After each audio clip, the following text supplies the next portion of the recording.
కాదబ్బా, ఏమన్నంటే ఈ కాంగ్రెస్ వాళ్ళకు కోపాలు బాగత్తాయి గాని ఈ కొత్త ప్రభుత్వం చేసే కథలు కార్ఖానాలు మాత్రం మన ఆత్మగౌరవాన్ని దెబ్బతీస్తున్నాయి అనిపిస్తుంది చాలా మందికి. ఎవలేమనుకున్నా మంచిదే, ఉన్న మాట ఎప్పుడు నా జిమ్మెదారు కాబట్టి చెప్తాన్నా. అరే, తెలంగాణ తల్లి రాజీవ్ గాంధీ ఇద్దరు సేమేనా నల్లా? ఇద్దరు సమానమేనా? సేమ్ కాదు కదా. అసలు తెలంగాణ తల్లి కంటే కూడా మా రాజీవ్ గాంధీ ఎక్కువ అన్నట్టు ఏచురట. ఎందుకు అట్లా అనిపిస్తుందో అరుచుకొని వద్దాం రాండి. నిన్ననో మొన్ననో మన సీఎం శ్రీమాన్ రేవంత్ సార్ వారు హైదరాబాద్ లా మన మాజీ ప్రధానమంత్రి రాజీవ్ గాంధీ సార్ విగ్రహం పెడతా అనే భూమి పూజ చేసే కదా. ఆ విగ్రహం పెట్టేది షై పార్టీ తరఫున కూడా కాదు, ప్రభుత్వం తరపునే. సరే, ఇక మాజీ ప్రధాని కాబట్టి విగ్రహం పెట్టుకుంటే పెట్టుకొని ఎవరు అద్దంటలేరు. కానీ ఈ విగ్రహాన్ని ఎడబెడుతురో ఎరికేనా? మన కొత్త సచివాలయం ఉన్నది చూడు, ఆ సచివాలయానికి మన అమరవీరుల జ్యోతి నడుమ ఉన్న జాగల ఇగో ఈ విగ్రహాన్ని పెడుతుర్రట. ఆనే భూమి పూజ చేసిండు. అయితే ఈ జాగల మన తెలంగాణ తల్లి విగ్రహం పెట్టే జాగా. అవునోల్లా, సచివాలయం, తెలంగాణ తల్లి విగ్రహం, అమరవీరుల జ్యోతి ఇగో గిట్లా కనబడాలని మన కేసీఆర్ సార్ ప్రభుత్వం ప్లాన్ చేసింది. అందుకు తగ్గట్టు పనులు కూడా నడిచినాయి. అమరవీరుల జ్యోతి పనులు ఉడవంగానే తెలంగాణ తల్లి విగ్రహం స్టార్ట్ అయ్యేదట. కానీ తెలంగాణ తల్లి విగ్రహం పెట్టే జాగల్నే రాజీవ్ గాంధీ విగ్రహం పెడతామని ప్రభుత్వం ఇగో గిట్ల భూమి పూజ చేసింది. ఇక చెప్పుర్రి కథ. అంటే తెలంగాణ తల్లిని మాయం చేసి ఆ జాగల రాజీవ్ గాంధీని పెట్టినట్టే కదా.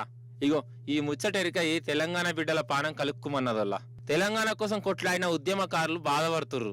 తెలంగాణ తల్లి విగ్రహం పెట్టే జాగల రాజీవ్ గాంధీ విగ్రహం ఏంది అని గరానికి వస్తుర్రు. ఎక్కడైతే రాజీవ్ గాంధీ గారి విగ్రహం పెట్టాలని భూమి పూజ చేశారో ఆ చోటు గత ప్రభుత్వంలో ఆ మొత్తం ప్రాంగణం కూడా సెక్రటేరియట్, దానికి ఎదురుగా అమరజ్యోతి, అమరవీరులకు నివాళులర్పిస్తూ అమరవీరుల జ్ఞాపకార్థం నిర్మించినటువంటి ఒక స్మారక చిహ్నం, దానికి సెక్రటేరియట్ కి మధ్యలో ఉండేటటువంటి ఒక ప్రదేశాన్ని ఎన్నుకొని అక్కడ తెలంగాణ తల్లి విగ్రహం ఉన్నట్టయితే యావన్ తెలంగాణ ఉద్యమం నడిచినటువంటి ఏదైతే ప్రాతిపదిక ఉన్నదో, ఏదైతే ఆలోచన ఉన్నదో అది మొత్తం ప్రతిబింబించే విధంగా ఆ ప్రాంగణం ఉండాలని చెప్పి డిజైన్ చేయడం జరిగింది. నిన్న మాత్రం తెలంగాణ తల్లి విగ్రహం పెట్టాల్సిన చోట రాజీవ్ గాంధీ గారి విగ్రహాన్ని అధికారికంగా ప్రభుత్వం నుంచి పెట్టడాన్ని మేము తీవ్రంగా నిరసిస్తా ఉన్నాం. అంతేగా, అసలు అయితే ప్రభుత్వమే కాంగ్రెస్ వాళ్ళది. ఇప్పటికే రాజీవ్ గాంధీ సార్ పేరు మీద ఎయిర్పోర్ట్ ఉన్నది, అక్కడక్కడ విగ్రహాలు ఉన్నాయి, కాలనీలకు కూడా పెట్టుకున్నారు. సరే, ఇప్పుడు పెద్ద విగ్రహం పెట్టాలనుకుంటుర్రు. మరి తెలంగాణ తల్లి జాగానే దొరికిందా? పట్నంలో ఏడో జాగా దొరకలేదా అసలు వీళ్ళకు? అన్యాయమేనా కాదా ఇది? ఇట్లనే అంటుర్రు వాళ్ళ. ఇక ఇంకో దిక్కు మన రాష్ట్ర గుర్తులు కూడా మార్పిస్తా, తెలంగాణ తల్లి రూపం కూడా మారుస్తా, అసలు కేసీఆర్ ప్రభుత్వం ఆనవాళ్లే లేకుండా చేస్తా అని మన రేవంత్ సార్ అనే కదా. సరే, కేసీఆర్ సార్ మీద కోపం ఉంటే వాళ్ళు రాజకీయంగా ఎట్లనన్నా కొట్లాడుకొని, కానీ నడిమిట్లో మన ప్రభుత్వం గుర్తులు ఏం చేసి మన తెలంగాణ తల్లి ఏమన్నది? అరే, మార్పు అంటే గిదేనా? గిట్లా కాదు గాని ఇగో అసలు మన తెలంగాణ గుర్తుల కథ ఏంది, తెలంగాణ తల్లి విగ్రహం వెనుకున్న చరిత్ర ఏంది, మన దేశపతి శ్రీనివాస్ సారే మంచి అర్థమయ్యేటట్టు చెప్తాడు. ఇనూరు వల్ల మంచిగా నాలే.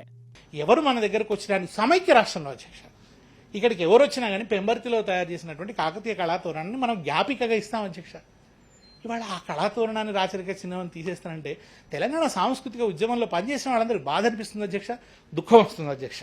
ఓదికు రామప్ప గుడిని గొప్పగా చేస్తారట, చుట్టూ ఉన్న గుళ్ళు గొప్పగా చేస్తారట, కాకతీయ తోరణం తీసేస్తారట. ఇదేంది? ఈ సెల్ఫ్ కాంట్రడిక్షన్ కాదా ఇది? కాకతీయ కళాప్రభల కాంతిరేఖ రామప్ప, గోలుకొండ నవాబుల గొప్ప వెలుగే చారినారు. పాటలోనేమో కాకతీయుల కళాప్రభ అంటారట, కీర్తిస్తారట, చార్మినార్ని కీర్తిస్తారట, లోగోలోంచి తీసేస్తారట.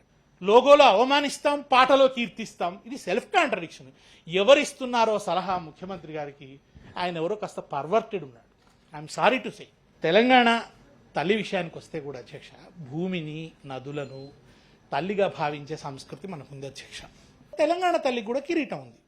తెలంగాణ తల్లి కూడా ఒకటో రెండో నగలున్నాయి. కానీ నగలు ఉండకూడదని తెలంగాణ వాళ్ళు నగలే ధరించారంట. రామప్ప శిల్పాల్లో నగలేవా అధ్యక్ష? స్థూలంగా ఒక చేతిలో బతుకమ్మ, ఒక చేతిలో జొన్న కర్ర ఉండాలి అని అనుకున్నారు. మిగతా ఆర్టిస్టు రూపొందించారు. ఒక మెడలో కంటే ఉంది అధ్యక్ష, అది ఇక్కడి బహుజన స్త్రీలు కూడా ధరిస్తారు. కేవలం అగ్రవర్ణ స్త్రీలే ధరించరు అధ్యక్ష. వడ్డాణం అగ్రవర్ణ స్త్రీలు మాత్రమే ధరిస్తారా? మీరు జొన్న కర్ర పట్టుకున్న తెలంగాణ తల్లిని కాదంటే ఎట్లా? ఆమె శ్రమకు సంకేతమే. శ్రామిక సంస్కృతి, వ్యవసాయ సంస్కృతి. అసలు బతుకమ్మనే వ్యవసాయ సంస్కృతి. అది సంగతి. వీటెనుకున్న అసలు చరిత్ర ఇది. మరి గింత చరిత్ర ఇన్నా గాని మా గవర్నీ తెలియదు, మేము షర్తుకే పోతాం, మా జిద్దు మాదే, మార్చుడే ఉంటది అని అంటే తెలంగాణ జనాలను బాధ పెట్టినోళ్లే అవుతారు. మోకా చూసుకొని జనాలే ఈ కాంగ్రెస్ ప్రభుత్వానికి బుద్ధి చెప్తారు అని అంటున్నారు ఉద్యమకారులు.